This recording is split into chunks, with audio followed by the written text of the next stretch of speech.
We have an update regarding the double homicide case against Jennifer Stately of Red Lake, Minnesota. She's charged with murdering two of her boys back in March of 2024 and then setting her house on fire. The case is now in federal court in Duluth, where on December 5th, her attorney filed a mental competency report. The results of that report are sealed, not public. But on the same day, her attorney also filed notice that they'll be using an insanity defense. That prompted the government on December 9th to order its own psychiatric or psychological examination of Stately. So for now, the case is on hold until all that is wrapped up. For background on all this, here's our original reporting from March of this year. 35-year-old Jennifer Stately of Red Lake, Minnesota has now been charged with 2 counts of murder in the death of 2 of her sons and felony neglect of a 3rd child after allegedly setting her house on fire and escaping with that 3rd child and being picked up on an Amber Alert on March 15th. It happened here in the Whispering Pines housing development just to the west of the town of Red Lake.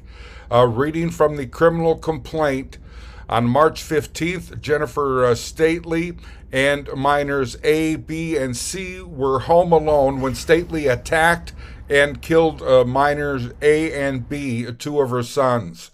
Stately slashed at minor A and B with a knife or other sharp object, then set fire to the family home. Stately fatally stabbed minor A in the chest, and minor B suffered a non-fatal stab wounds but ultimately died from carbon monoxide poisoning, that is, smoke inhalation due to the fire Stately started. Stately then took minor C to her vehicle, the 3rd son she was picked up with after the Amber Alert, and fled the scene. That night around 9 p.m., an Amber Alert was issued at work. A motorist spotted Stately's vehicle and contacted law enforcement to report Stately's location. Acting on that information, law enforcement stopped Stately's vehicle.